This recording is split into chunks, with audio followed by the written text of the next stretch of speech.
안녕하세요 여러분, 수익률 상승에 도움을 드리고 싶은 헬퍼입니다. 어제 이제 미국 CPI 발표가 됐습니다. 3월 이제 8.5% 나왔는데요. 그러다 보니까 이제 그런 리포트가 많죠. 아무래도 이제 우크라이나발 이슈 때문에 3월 CPI가 높게 나온 건 분명하기 때문에 앞으로 이제 물가가 피크 아웃 됐기 때문에 이제 오히려 주식시장 괜찮을 거다라고 보는 경우가 많습니다. 근데 이제 과연 정말 그럴까? 이제 그 부분에 대해서 오늘 살펴보도록 하고요. 개인적으로 저는 이제 조금 미국도 단기 반등은 좀 주지 않을까 일단 보고 있는데, 이제 그 부분 조금 이따 이거는 기술적 분석할 때 같이 한번 보도록 하겠습니다. 그리고 일단 우선 매번 말씀드리지만 제가 일단 목이 좋지 않아서, 좀 기관지가 좋지 않아서 일단 목이 안 좋을 수 있는 거 먼저 좀 양해를 부탁드리고요. 일단 진행 순서 같은 경우에 살펴보면은 오늘 증시 움직였던 부분 좀 살펴보도록 하고요. 오늘 반등이 컸었는데 개인적으로 저는 좀 오늘 반등이 좀 있을 수 있을 거라고 생각을 했어서 이제 원래 선물 매도 좀 대규모 했던 거를 어제 다 청산은 하긴 했습니다. 일단 그건 좀 이따 기술적 분석 때 보도록 하고, 일단 증시 움직였던 거 살펴보고 그 다음에 수급 쪽 봐야 되겠죠? 이제 프로그램 매매 일단 간단하게 보도록 하고요. 그 다음에 이제 코스피 200, 코스닥 일중 수급 차트 살펴보고, 그 다음에 이제 3월 선물 만기 이후로부터 현선물 수급 추이, 연초 이후로부터 수급, 코스피, 코스닥 같이 한번 보도록 하고요. 그 다음에 밸류에이션 지표들 먼저 보도록 하겠습니다. 밸류에이션 지표 이제 코스피, 코스닥, S&P 이제 일드갭과 패드 모델로 같이 보도록 하고요. 그 다음에 이제 코스피, 코스닥 신용장고 추이 같이 한번 보도록 하겠습니다. 그 다음에 이제 수출액 전년동기비, ISM 제조업, 비제조업 간단하게만 보도록 하고요. 그 다음에 일간 수출액 대비해서 코스피 시가총액, 그 다음에 글로벌 GDP 대비해서 코스피, S&P, 그 다음에 이제 미국 쪽 하이힐드 스프레드 같이 한번 좀 보도록 하고요. 그 다음에 그냥 간단하게 부동산 이제 PIR 하고 이제 실질 미 주택 가격 지수 오늘 오랜만에 같이 한번 좀 보도록 하고, 우리나라 같은 경우 PIR도 같이 한번 좀 보도록 하겠습니다.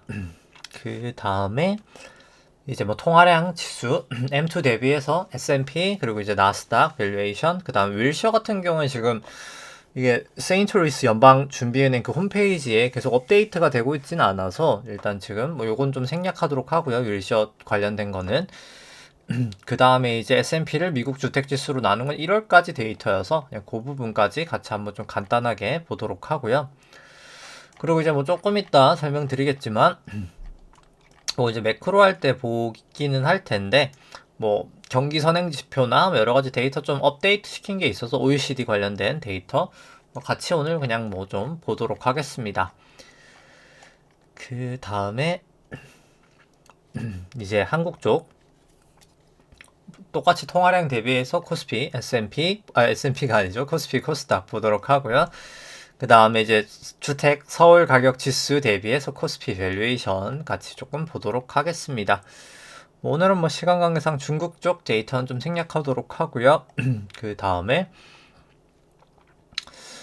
매크로를 먼저 설명을 하는 게 맞겠죠? 그 다음에 이제 왜 이제 사실 저는 물가가 피크아웃을 했든 안 했든 사실 증시에 그게 크게 연관이 되진 않는다라고 보긴 합니다.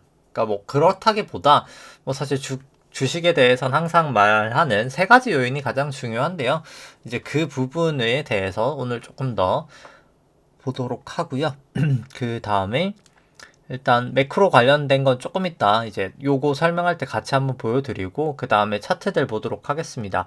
코스피부터 S&P, 나스닥 등등등등 여기 있는 종합적인 종목들 다 같이 한번 보도록 하고요.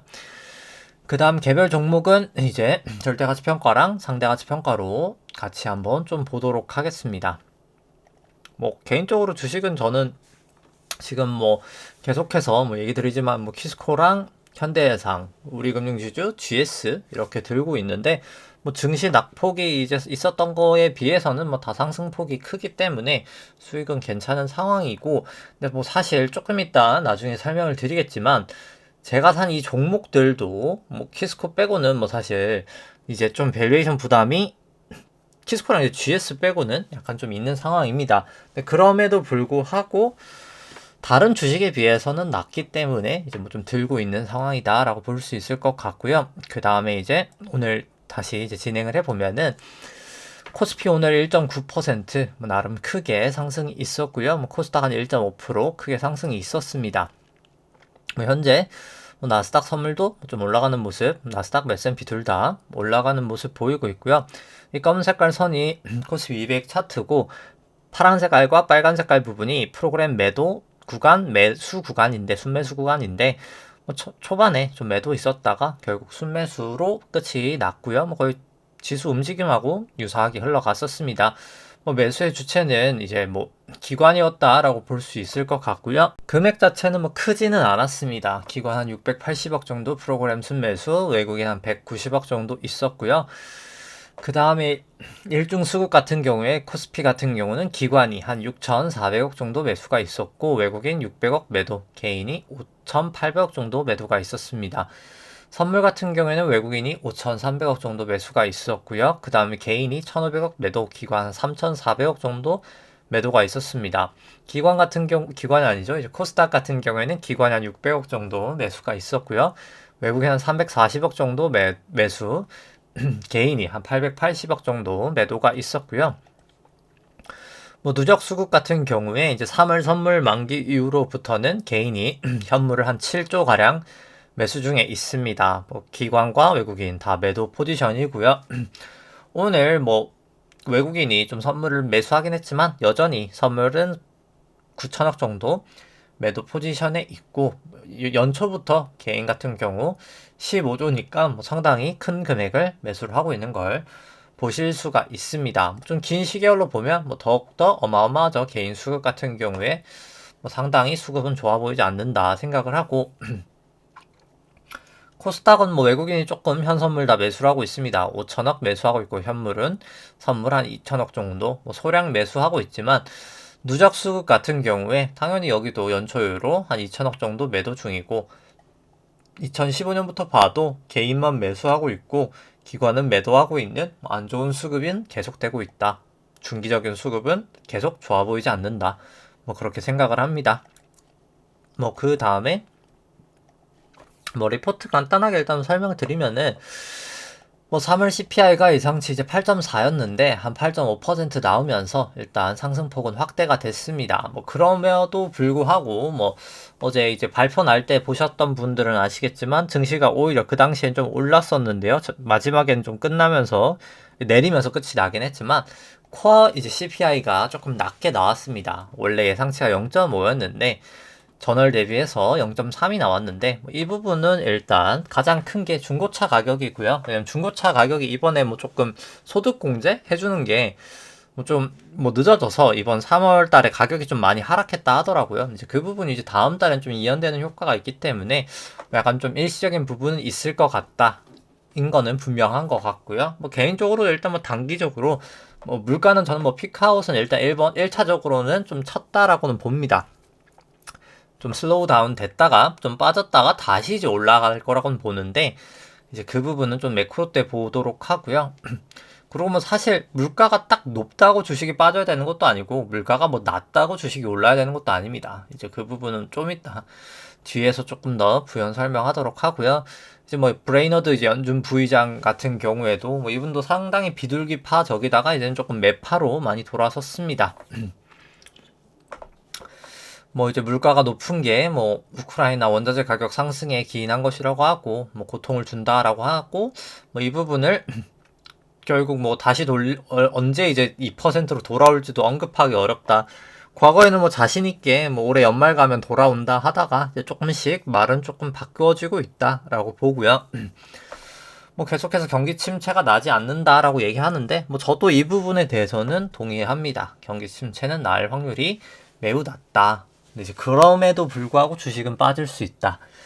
이제 마치 그렇게 생각하시는 것 같아요. 경기 침체랑 주식이 하락이랑 같이 보시는 분이 있는데 주식이 떨어진다고 경기가 침체인 거는 일단 아니다라는 거를 이 부분은 이제 아까 그 물가 쪽이랑 같이 좀 얘기하도록 하고요. 나머지는 설명을 좀 생략하도록 하겠습니다. 그 다음에 이제 밸류에이션 지표 살펴보면은 이제 LD갭이고요. 주식 안에 있는 기대 수익률을 국고채 10년 금리로 이제 차감한 겁니다. 차감한 건 LD갭이라고 하고 나눈 건 이제 페드 모델이라고 하고요. 둘 다 높을수록 저평가, 이제 낮을수록 고평가입니다.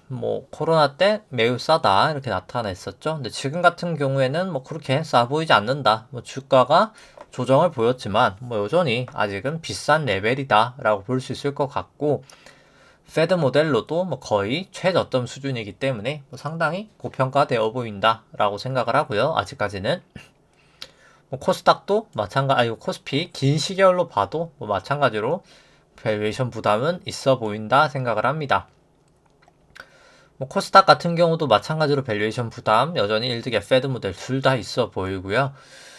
그 다음에 이제 한국이랑 미국 쪽 같이 돼 있는 걸 봤을 때 저는 좀 미국이 훨씬 더 밸류에이션 부담은 있어 보인다. 상대적으로는 그렇게 생각을 합니다. 상대적으로 미국 쪽 금리가 저는 조금 더 낮은 부분도 있다라고 보고 밸류에이션 자체도 미국 쪽이 훨씬 더 높다라고 봅니다. 근데 과거에는 그게 이제 가능했던 게 자사주 매입의 영향과 양적 완화의 영향이 두 가지가 복합적으로 있었다면 이제는 그 두 개가 없어진 상황에서 밸류에이션은 결국 한국과 키 맞추기가 되리라 봅니다. 그렇기 때문에 제가 불과 어제까지만 해도 나스닥 숏을 계속해서 하고 있는 거였었겠죠. 그래서 실제로 낙폭 자체도 나스닥이 훨씬 더 좀 크죠. 토탈에서는 이제 많이 오른 만큼 많이 떨어지고 많이 떨어진 만큼 나중에 또 많이 오르고 이제 그렇다라고 보시면 됩니다. 그 다음에 이제 페드 모델 살펴보면은 페드 모델 같은 경우에도 미국 쪽 상당히 이제 낮아져 있죠. 최저점까지 왔기 때문에 밸류에이션은 솔직히 상당히 국내외 상관할 거 없이 정말 이제 비싼 구간이다.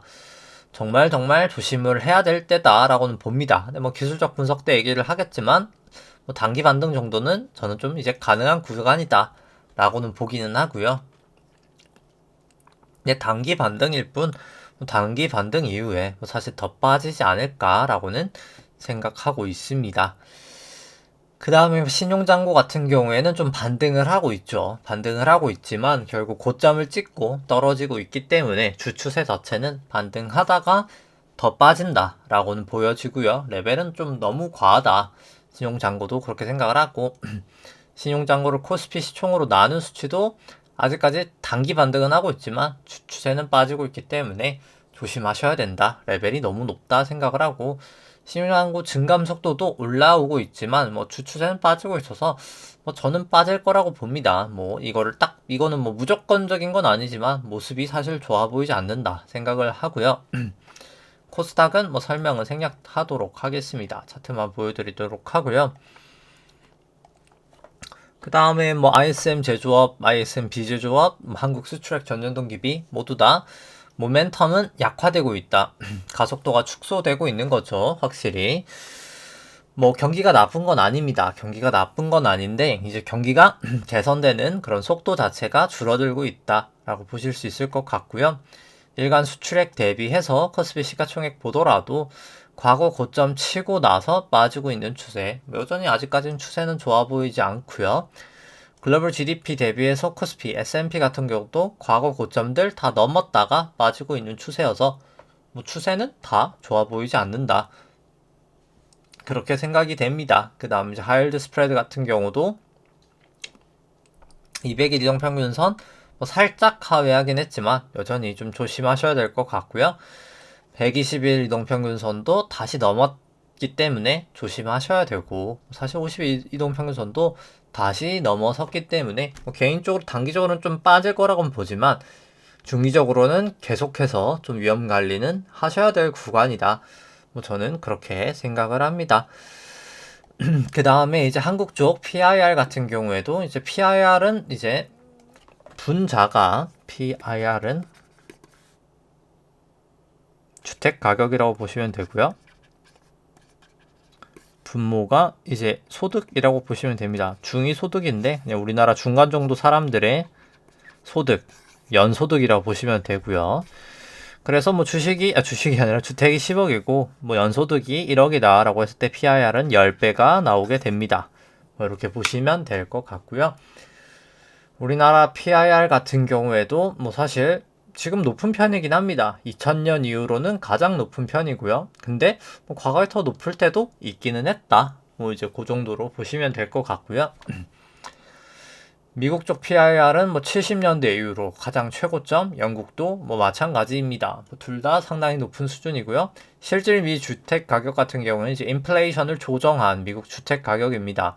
닷컴 버블 때보다도 닷컴 버블이 아니죠. 이제 금융위기 때보다도 더 높은 거죠. 서브프라임 때보다도 더 높은 수준이기 때문에 뭐 사실 부동산에는 뭐 충분히 이제 거품은 껴있다라고는 봅니다. 근데 뭐 이건 뭐 부동산 늘 뭐 주 내용으로 하는 건 아니니까 뭐 자세하게 설명을 드리진 않겠지만 뭐 결국 저는 이제 아이도 오를 거라고 보거든요. 이제 인컴도 오를 거라고 보고 결국 통화량 대비해서는 주택이 지금 그렇게 비싼 건 또 아니거든요. 통화량 또 풀리는 걸 감안했을 때 단기적으로 좀 빠졌다가 올라가리라 봅니다. 그러니까 주식 빠질 때처럼 같이 빠졌다가 저는 좀 올라가지 않을까 뭐 일단 그렇게 보고 있긴 하고요. 그 다음에 이제 M2 통화량 대비해서 S&P는 높을수록 고평가, 낮을수록 저평가인데 뭐 여전히 아직 높은 레벨이어서 조심하셔야 된다. 뭐 나스닥도 마찬가지고요.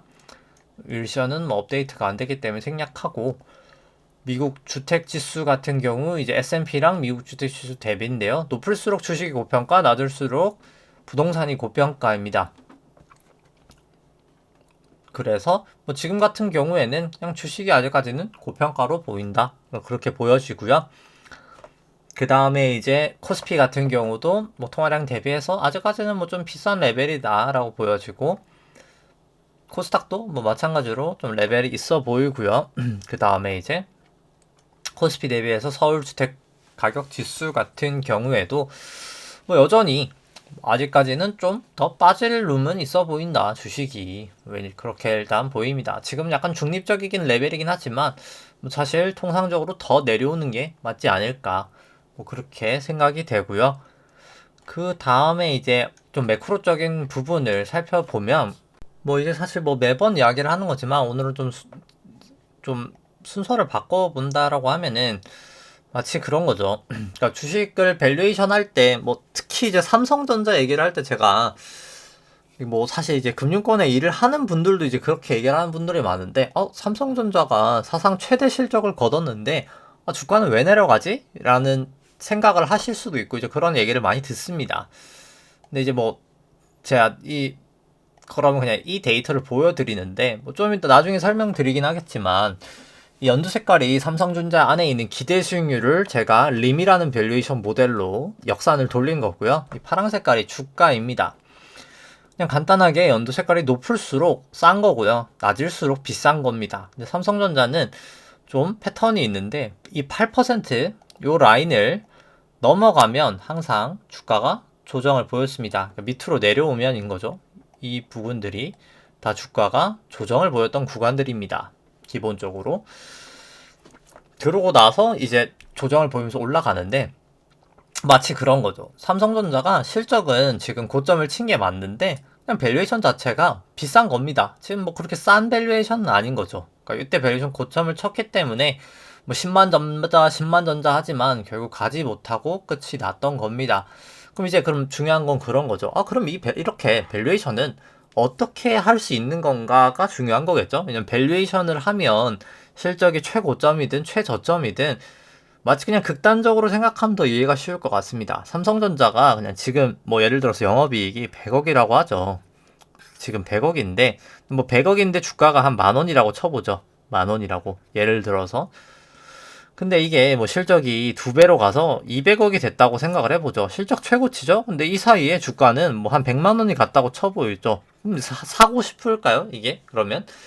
근데 사고 싶지 않겠죠. 이제 그런 거랑 똑같은 거죠. 근데 사람들이 실적이 최고 실적이야 라고 말하지만 이 주가가 얼마나 올라갔는지 그리고 사실 이 100만 원이어도 쌀 수도 있는 거긴 하죠. 왜냐면 이 만 원이 과거에 맞았다는 보장이 없잖아요. 이 만 원이 과연 적정했냐에 대한 거는 물음표죠. 내가 구해봐야 되겠죠. 이 만 원은 적정했는지에 대해서.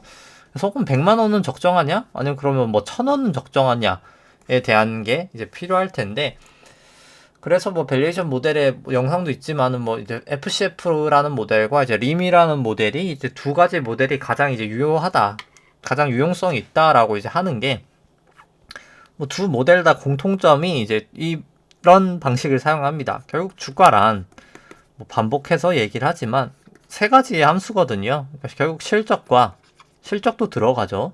실적과 할인율과 결국 성장률의 함수입니다. 결국 이 세 개가 어떻게 움직이냐에 따라서 주가가 움직이는 거죠.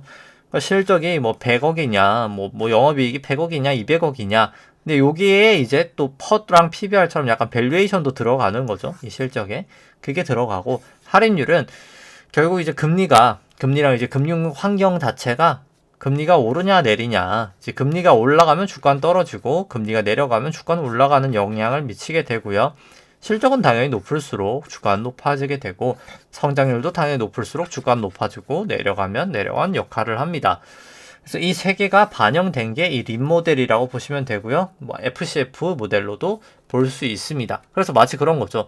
인플레이션이 올라간다는 거는 할인율이 올라간다는 건데, 할인율이 예를 들어서 피크아웃 쳐서 이제 더 못 올라가고 살짝 슬로우 다운 된다고 해서, 예를 들어서 뭐 저는 이렇게 됐다가 더 올라간다고 보지만, 그럼 그냥 계속 내려간다라고 보더라도 그럼 주식이 올라갈까에 대해서 보려면은 이 실적, 그러니까 밸류에이션 대비해서 성장률이랑 앞으로 지금 일단 실적이 괜찮고, 그러니까 주가 대비해서 실적이 괜찮고 성장률이 잘 나올까에 대한 게 필요하겠죠.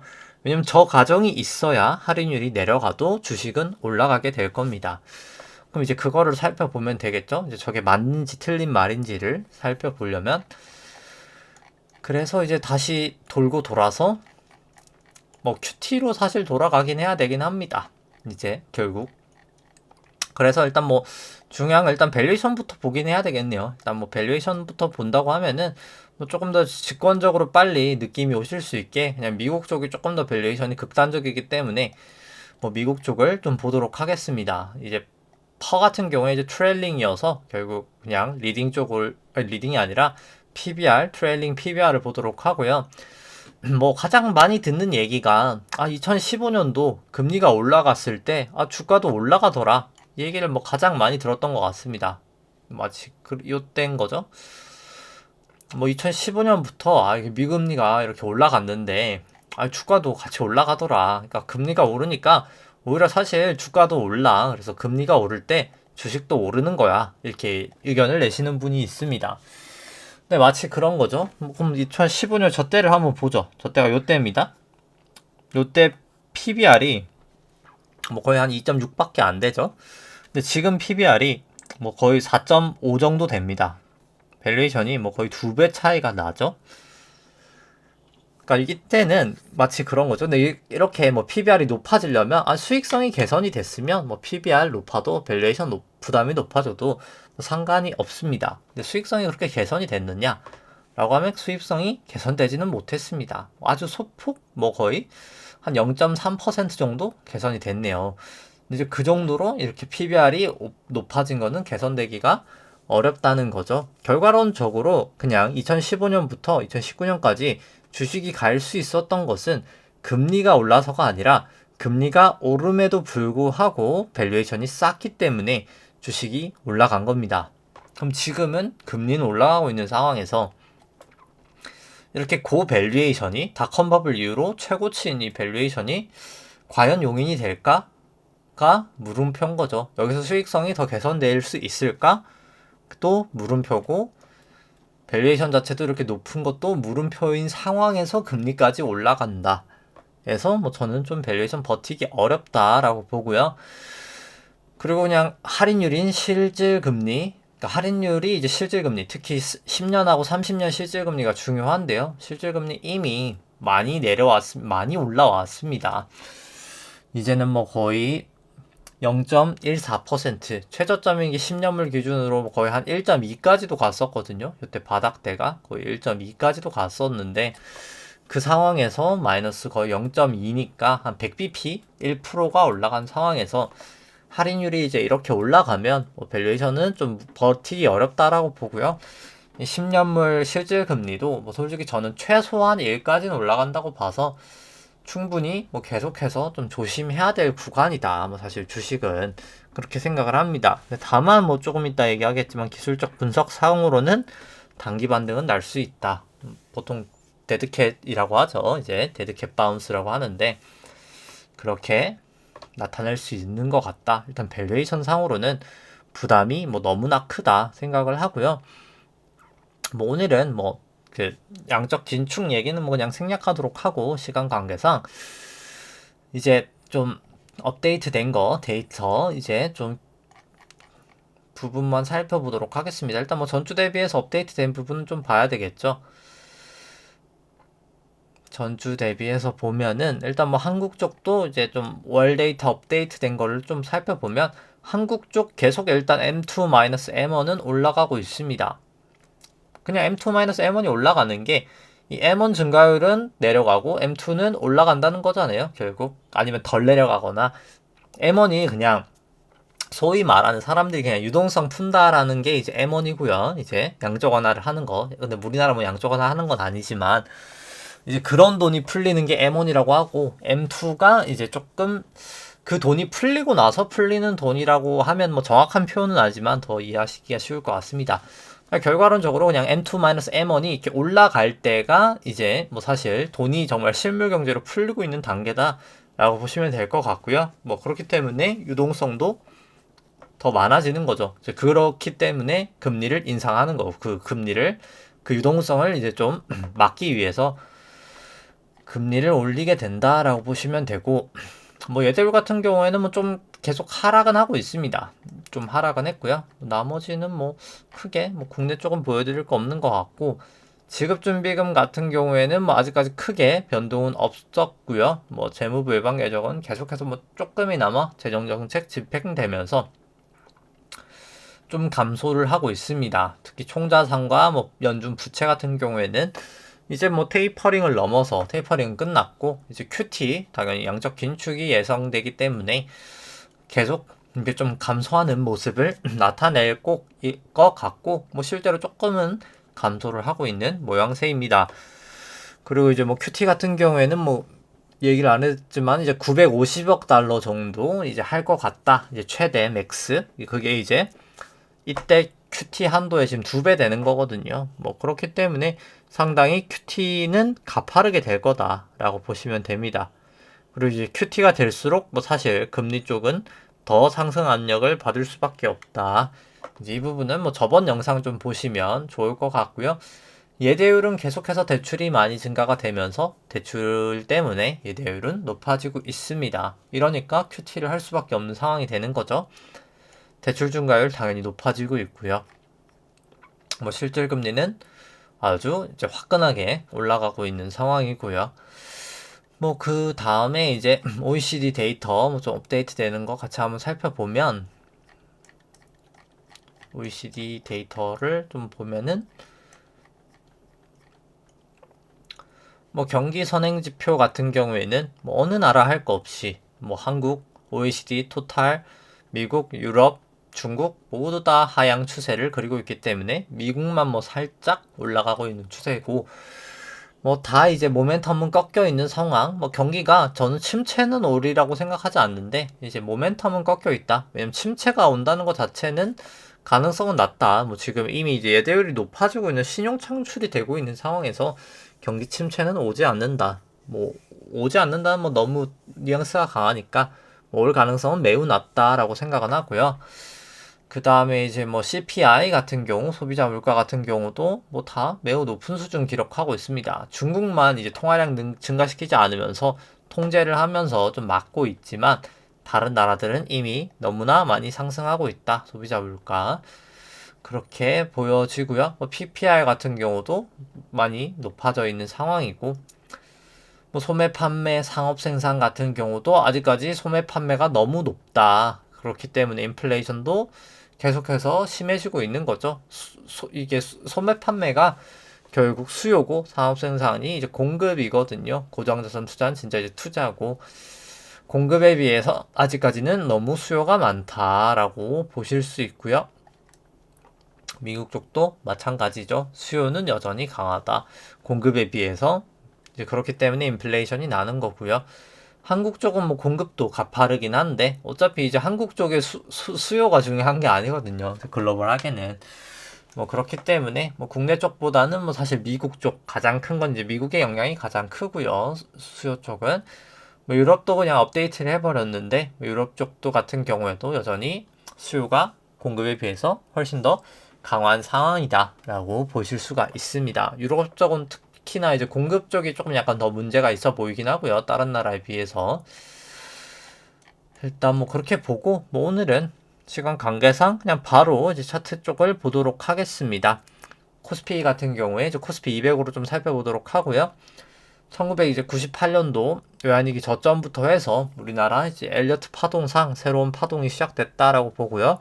닷컴 버블 때까지가 1파, 닷컴 버블 하락이 이제 2파, 그 다음 이제 금융위기까지 상승이 3파, 금융위기 하락부터가 이 4파, 지루했던 조정 장세까지 17년, 18년 상승이 5파. 이게 이제 큰 1파라고 보고요. 그 다음 이제 코로나 미중력 분쟁 코로나가 A, B, C로 이제 큰 2라고 봅니다. 그 다음에 이제 올라가고 했던 게 3-1파, 지금 이제 조정이 3-2라고 보고요. 여기 이제 저점하고 저점을 그어서 이제 고점에다가 올려놔 보면은 이제 뭐 거의 다음 부근에서 뭐 사실 조정이 보였었기 때문에 뭐 특별하게 뭐 채널링에 뭐 문제는 없다라고는 보여지고요. 그 다음에 이제 3-1파, 3-2파 살펴보면은 뭐 매일 뭐 반복되는 내용입니다만 뭐 여기 이제 저점부터 해서 여기 1, 2, 3, 4, 5가 나오고 그 다음 여기 저점부터 여기 저점까지 해서 2파, 4파를 그으면 이제 5파 추정이 되죠. 3파 고점에다 올려놓으면 근데 여기 고점 잘 닿였었기 때문에 뭐 채널도 유효했었다라고 보고 여기 이제 깨지고 깨질 때 뭐 두 번의 이제 매도 기회는 있었다라고 봅니다. 여기 내려갈 때가 이제 A파, 여기 올라갈 때가 B파, 여기가 이제 C파여서 A, B, C도 완성이 되고 여기 이제 O파랑 B파를 또 그어서 A파 저점에다가 올려놓으면도 채널링을 할 수 있는데 딱 여기도 저점 잘 닿였기 때문에 채널 유효했다라고 보고요. 여기 이제 깨질 때 C가 거의 끝났구나, 올라갈 때 C가 확실히 끝났구나 알 수 있었습니다. 이 A, B, C가 이제 큰 A라고 보고요. 여기까지가 이제 큰 B라고 봤었고요. 근데 이제 여기가 이제 그럼 C인데 근데 이렇게 딱 끝나고 보기에는 조금 뭔가 애매하긴 합니다. 그래서 그냥 여기가 이제 B고 제가 봤을 때 이제 국내 쪽은 사실 확실하진 않습니다만 여기가 그냥 1이고 여기가 이제 2고 이렇게 그 다음에 3, 4, 5이지 않을까 뭐 이렇게 보고 있기는 하고요.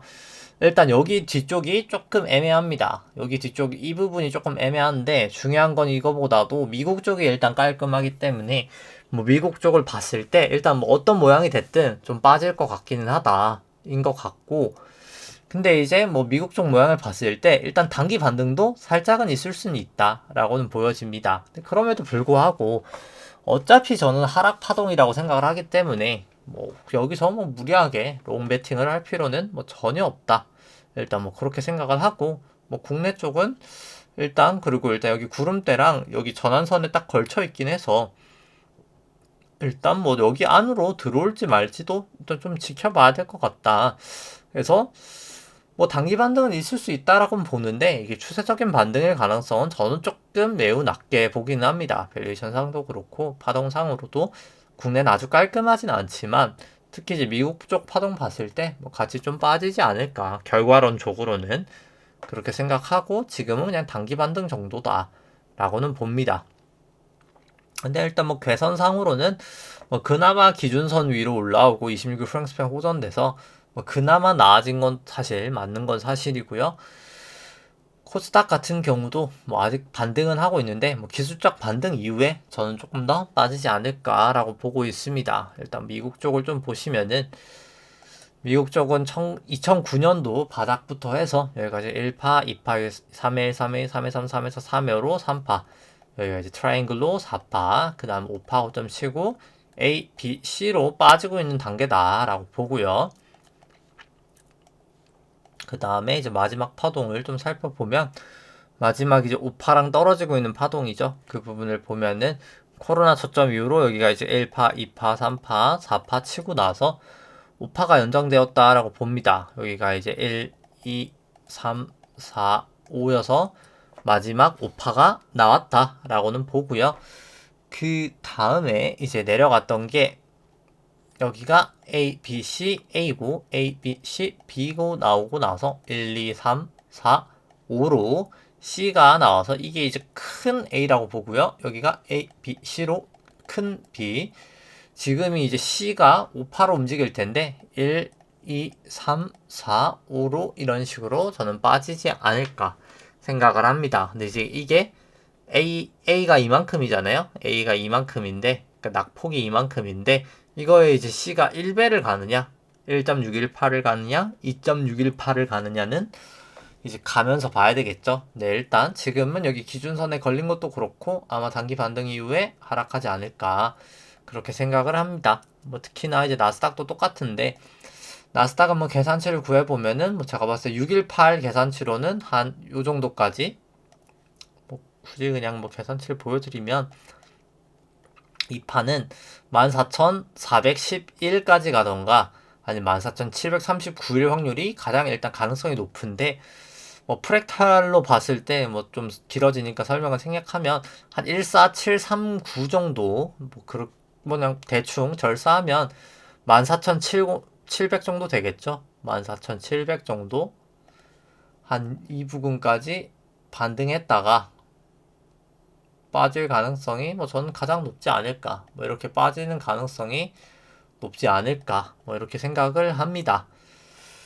그래서 뭐 단기 반등 한다고 뭐 좀 너무 성급하게 들어가시는 것은 저는 좋지 않은 결과를 나타내지 않을까, 뭐 일단 그렇게 보고 있고요.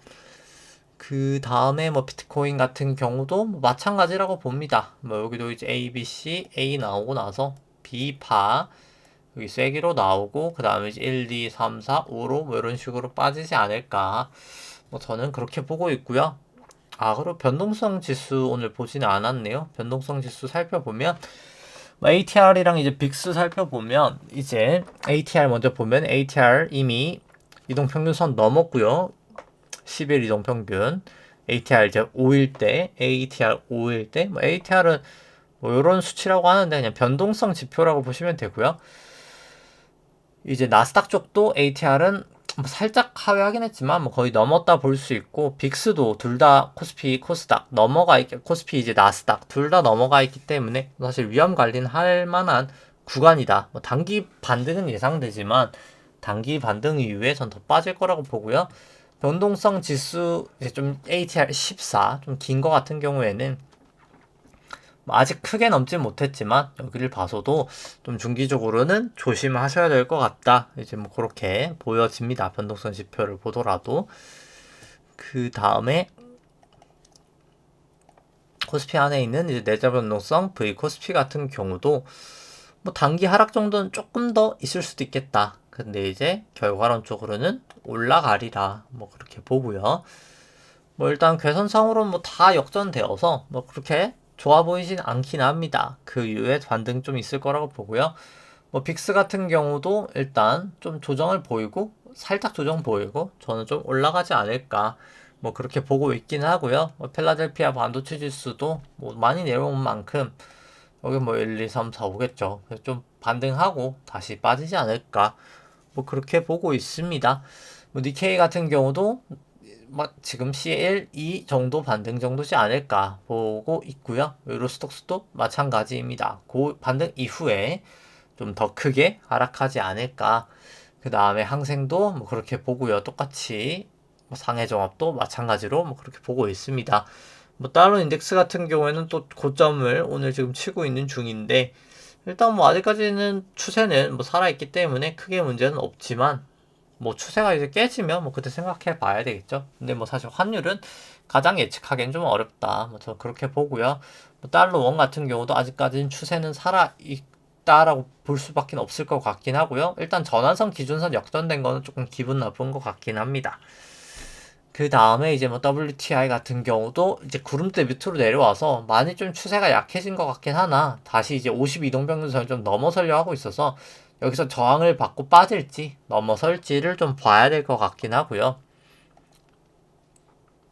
금 같은 경우 반등하고 있지만 뭐 저는 이제 실질금리 계속 올라가면 금은 내려가리라 봅니다. 실질금리 한 1 정도 되고 나서 좀 장기적으로 금을 좀 매수하리라 저는 생각을 하고요. 금은 그때 좀 좋지 않을까 생각을 하고 국고채 10년물 같은 경우에도 뭐 금리 좀 빠지긴 했는데 단기 조정 이후에 뭐 제가 봤을 때 이렇게 빠지고 다시 가지 않을까 생각을 합니다. 미국채 10년물 같은 경우도 고점을 치고 좀 단기 조정은 언제든 있을 수 있다고 보고요. 그 이후에 다시 조금 갈 수 있지 않을까 보고 그 다음에 키스코홀딩스 같은 경우에 오늘 반등하면서 일단 전환선 위까지 좀 끌어올려 놨기 때문에 뭐 충분히 일단 뭐 기간 조정 잘 받고 있어서 뭐 그렇게 나쁜 모습은 아니다라고 보여집니다. 여기 200일 이동평균선에서 저항을 받았었는데 이 부분을 이제 넘냐 마냐가 가장 중요하지 않을까.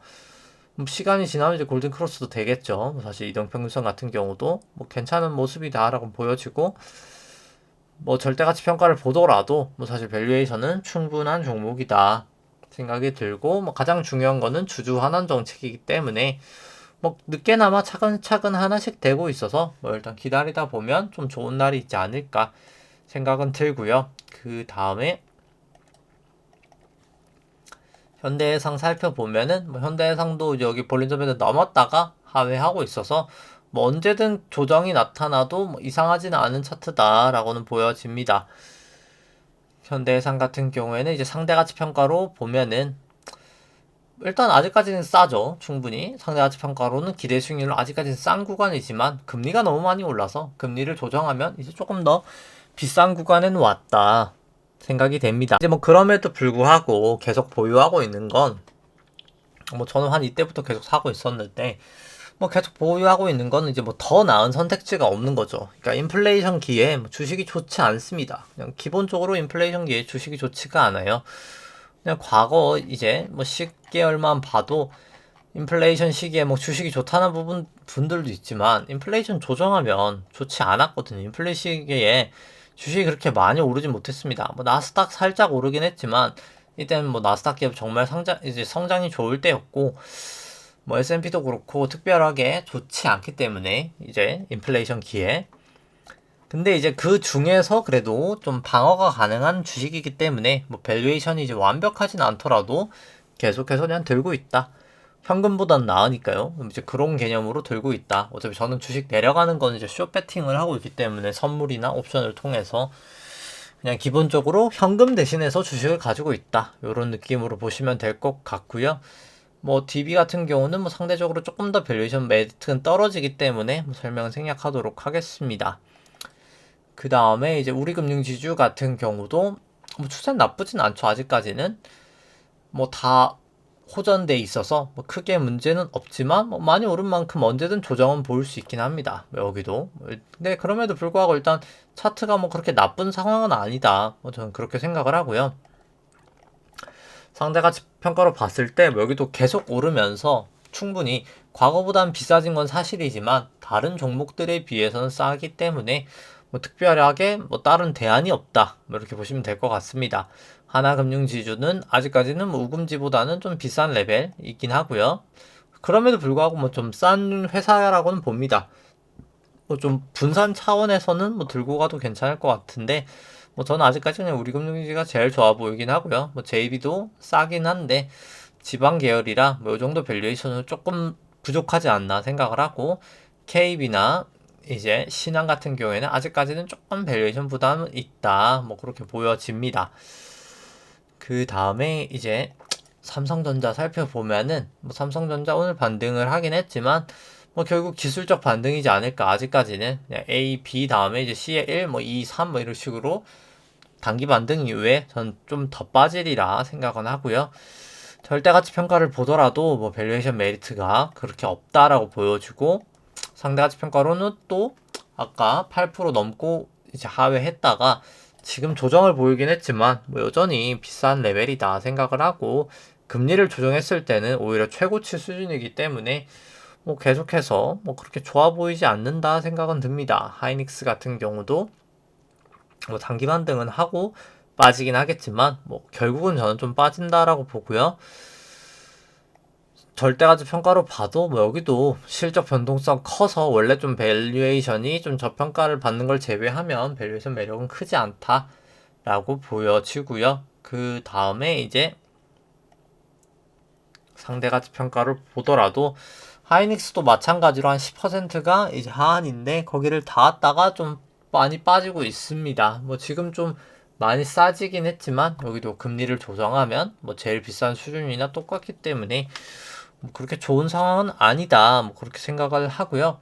현대차 같은 경우에도 뭐 단기 반등은 있는데 뭐 사실 저는 그냥 기술적 반등이지 않을까. 아직은 뭐 그렇게 생각을 합니다. 절대가치 평가를 봐도 뭐 현대차 아직은 너무 밸류에이션 부담 좀 크다라고 보여지고요. 그 다음에 이제 뭐 상대가치 평가를 봐도 현대차 아직까지 뭐 그렇게 매수를 할 만큼 뭐 메리트가 있어 보이지는 않는다. 뭐 그렇게 생각을 합니다. 그 다음에 이제 LG화학 같은 경우도 그냥 기술적 반등 이후에 저는 좀 빠지지 않을까, 좋아 보이지 않는 모습이다 생각을 하고, 그 다음에 이제 절대가치 평가를 봐도 밸류에이션 메리트 그렇게 있어 보이지 않고요. 상대가치 평가를 봐도 뭐 전보다 싸진 건 명확하지만 그렇게 사고 싶은 밸류에이션은 아니다. 그렇게 뭐 생각은 합니다. 그 다음에 이제 롯데케미칼 같은 경우에 롯데케미칼은 수급이 워낙 좋지 않죠. 지금 뭐 추세 다 꺾여 있기 때문에 뭐 굳이 떨어지는 칼날 잡을 필요 없다라고 보여지고, 밸류에이션 상으로는 좀 메리트가 그래도 절대가치 평가로 있어 보인다 생각을 하고요. 상대가치 평가로 봤을 때도 좀 밸류에이션 메리트는 있어 보인다 생각은 듭니다. 근데 뭐 일단 계속 좀 원가 이제 원재료 이제 나프타 가격이 좀 많이 올라가는 부분도 있고 증설 관련된 이슈도 있어서 뭐 길게 봐서는 올라갈 주식이긴 하지만 좀 타이밍을 조금 더 잴 필요는 있다라는 생각이긴 하고요. 효성화학 같은 경우도 일단 뭐 아직까지는 추세가 좋지 않아서 조금은 더 지켜봐야 된다라고 봅니다. 효성화학도 일단 뭐 밸류에이션 상으로는 충분히 저평가되어 있고 상대가치 평가로 봐도 뭐 과거 대비해선 많이 싸지긴 했는데, 그리고 이제 그냥 여기는 레벨 자체도 금리가 한 13.8 정도 되면 뭐 충분히 이 정도면 사실 저평가는 되어 있다라고 보지만 수급이 좋지 않기 때문에 뭐 굳이 뭐 떨어지는 칼날 잡을 필요는 없다 생각을 합니다. 뭐 GS도 이제 보유하고 있지만 뭐 GS도 수급은 그러니까 추세는 상당히 좋다라고 봅니다. 그래서 뭐 아직까지는 뭐 크게 추세는 문제는 없다. 근데 다만 이제 볼륨은 타다가 좀 이탈한 거, 뭐 그 부분이 조금 걸리긴 하고요. 근데 뭐 절대가치 평가를 보더라도 뭐 밸류에이션 메리트는 충분히 있어 보이고, 그 다음에 이제 상대가치 평가를 보더라도 여기는 뭐 상대가치 평가로는 더 밸류에이션이 충분히 저평가되어 있기 때문에 뭐 충분히 괜찮은 회사다라고는 보여집니다. 그 다음에 이제 KT 같은 경우도 뭐 많이 올랐죠. KT 부분도 뭐 아직까지는 추세는 좋다. 근데 다만 좀 뭐 전환선 깬 거는 뭐 볼린저 밴드 넘었다가 들어온 것도 그렇고 뭐 단기 조정은 보일 수 있겠지만 뭐 결국 장기적으로는 좋은 회사다 생각을 하고, KT 같은 경우도 뭐 충분히 상승 여력은 충분하다라고 보여지고, 다만 상대가치 평가로는 림으로 하기 때문에 조금 뭐 과거 대비해서는 비싸지지 않았나, 그리고 이제 금리를 조정하면 좀 비싸지 않나, 뭐 그 정도라고 이제 림 모델로 봤을 때는 좀 설명이 됩니다. 그 다음에 뭐 DLNC 같은 경우에는 일단 구름대 밑까지 와서 일단 여기 구름대를 지지를 하냐 마냐가 일단 뭐 가장 중요하지 않을까 뭐 그렇게 생각을 하고요. 그 다음에 이제 뭐 절대가치 평가로 봤을 때도 DLNC는 아직까지는 저는 저평가되어 있다, 꽤나 저평가되어 있다 생각을 하고, 상대가치 평가로도 상당히 저렴한 밸류에이션이다 그렇게 생각을 합니다. 그 다음에 잠시만요. 어이구. 그 다음에 이제 카카오 살펴보면 뭐 카카오 같은 경우도 그냥 기술적 반등 이렇게 좀 나오고 나서 그 다음에 빠지지 않을까 뭐 이렇게 추세상 생각을 하고요. 그 다음에 이제 절대가치 평가로 봤을 때도 뭐 밸류에이션 메리트는 없어 보이고 뭐 사실 그 다음에 상대가치 평가를 보더라도 뭐 과거 대비했을 때 그렇게 싼 밸류에이션은 아니다라고는 생각을 합니다. 뭐 계속 좀 조심하실 필요는 있어 보인다 뭐 그렇게 생각을 하고요. 그 다음에 네이버가 되겠죠. 이제 뭐 네이버 쪽 살펴보더라도 네이버도 마찬가지로 그냥 2파 정도 반등 보이고 뭐 저는 좀 더 빠지지 않을까라고는 보고요. 뭐 네이버 같은 경우에 절대가치 평가로도 충분히 밸류에이션 부담은 좀 있어 보인다. 뭐 그렇게 생각을 합니다. 상대가치 평가로도 뭐 그렇게까지 싸 보이진 않는다. 뭐 저는 그렇게 생각을 하고요. 그 다음에 셀트리온 같은 경우도 뭐 아직까지 단기 반등 정도는 되겠지만 뭐 그렇게 추세가 아직 좋은 게 아니기 때문에 좀 더 지켜봐야 될 것 같다. 뭐 그렇게 생각을 합니다. 그 다음 셀트리온 절대가치 평가로 봐도 밸류에이션 부담 충분히 있어 보인다. 뭐 그렇게 생각을 하고요. 그 다음에 이제 상대가치 평가를 봐도 뭐 과거 대비해서는 싼 건 맞는데 이 부분에 비해서는 뭐 엄청 과거에 비해서는 비싼 편이고 뭐 사실 그냥 수치 자체도 워낙 낮아서 뭐 저는 뭐 굳이 손이 가지는 않는 회사다라고는 생각을 합니다. 그 다음에 이제 삼성바이오로직스 같은 경우에도 뭐 단기 반등 정도는 나타나고 있는데 단기 반등 이후에 전 더 빠질 확률이 더 높지 않을까 일단 뭐 그렇게 봅니다. 그 다음에 이제 뭐 절대가치 평가를 봐도 여기 뭐 밸류에이션 부담은 워낙 좀 커 보인다. 뭐 그렇게 생각을 하고요. 상대가치 평가를 봐도 항상 비쌌다라고 보여집니다. 그 다음에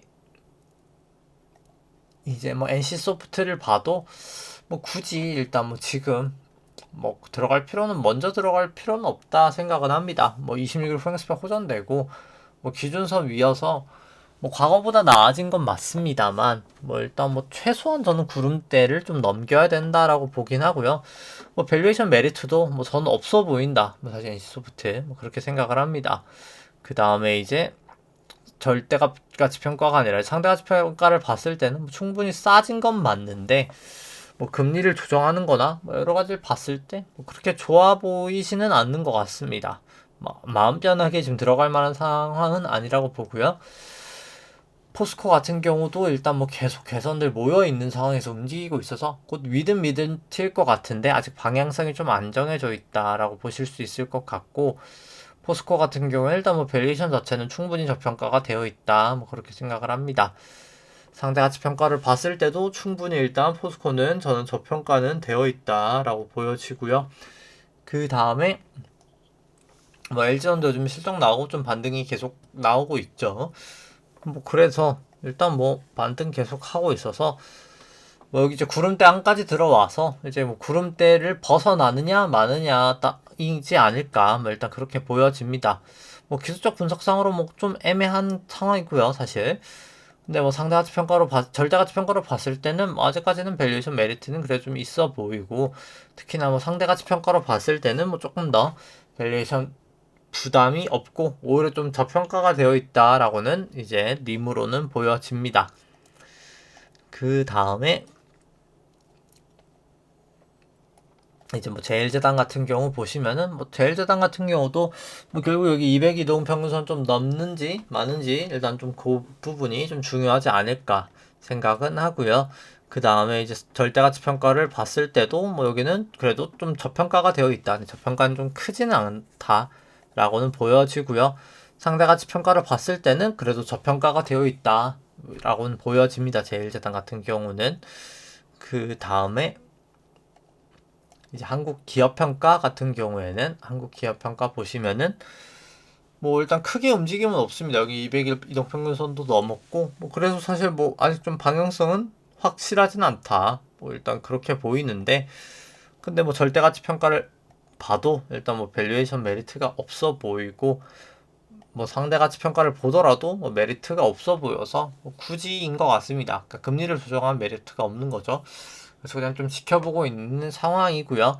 키움증권 같은 경우도 뭐 좀 아직까지는 저평가가 되어 있긴 한데 뭐 추세가 좋지 않아서 한국금융지주도 그렇고 조금 더 지켜봐야 되지 않을까 뭐 그렇게 생각을 합니다. 그 다음에 뭐 키움증권도 아직까지는 좀 추세가 정해지진 않은 모양새고요. 한국금융지주도 추세가 아직은 정해지진 않은 모양새입니다. 애플 같은 경우 이제 살펴보면 애플 같은 경우도 결국 이게 A, B, C로 A파고 그 다음 A, B, C로 B파 지금이 C에 1, C에 2, C에 3, C에 4, C에 5 뭐 이런 식으로 하락하지 않을까? 뭐 저는 일단 뭐 그렇게 보고 있고요. 그 다음에 테슬라도 뭐 마찬가지로 이제 A, B, C 나오고 A, B, C, B 나오고 C가 1, 2, 3, 4, 5로 나오지 않을까? 뭐 똑같은 모양이다 라고 보여지고요. 뭐 아마존도 똑같은 모양이다 그렇게 보여집니다. 수급이라기보다 여기가 이제 1 나오고 2 나오고 3 나오고 이런 모양이 좀 나타나지 않을까라고 보고요. 뭐 게임스톱 같은 경우도 일단 기준선 위에선 계속 지지가 되고 있지만 뭐 결국 여기 깨지고 나면 좀 와르르 무너지지 않을까 뭐 개인적으로 그렇게 생각을 합니다.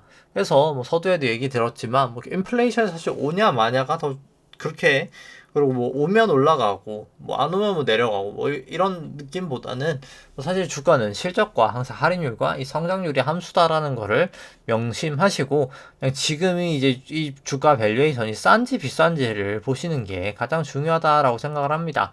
아까 얘기를 안 했지만 마치 그런 거죠. 그러니까 경기 침체가 뭐 온다고 쳐도 뭐 경기 침체가 뭐 예를 들어서 우리나라 GDP가 마이너스 3% 역성장을 한다고 생각을 해보죠. GDP가 뭐 역성장을 한들 삼성전자 지금 주식이 한 주가 뭐 정확하게 얼마죠? 뭐한 68,700원인데 지금 이게 그냥 누가 박앤셀로 100원에 판다고 생각해보죠. 근데 이제 한 5년 동안 GDP가 한 3%씩 줄 거라고 이제 얘기를 하는 겁니다. 근데 그럼에도 100원에 팔면 사지 않을까요? 당연히 사야 되겠죠. 100원에 팔면. 마치 그런 거, 근데 경기 침체가 오는데 왜 주식을 사는 걸까라고 하면 싸기 때문에 산 거죠. 그래서 사실 항상 상황보다 지금 그 상황에 비해서 밸류에이션이 어떤가가 가장 중요해서 그 밸류에이션 할 때 그 상황 지표를 잘 넣는 게 가장 중요하다라고 보고 그렇기 때문에 결국은 돌고 돌아 밸류에이션이다라고 봅니다. 결국 밸류에이션과 차트가 되는 거죠. 이제 그 두 개를 가장 잘 보셔야 되지 않을까. 그냥 실적이 최고치기 때문에 주식이 올라갈 거야. 이렇게 생각을 해서는 뭐 사실 돈을 벌 수는 없다. 벌더라도 한두 번 벌고 길게 몇 년씩 투자하다 보면 결국엔 잃는다. 라고 생각을 합니다. 그러니까 조금 딱 명확한 기준이 있기를 저는 이제 좀 추천을 드리면서 네, 오늘 방송은 좀 여기까지 하도록 하겠습니다. 네, 좋아요와 구독 눌러주시면 감사하겠습니다. 이상입니다.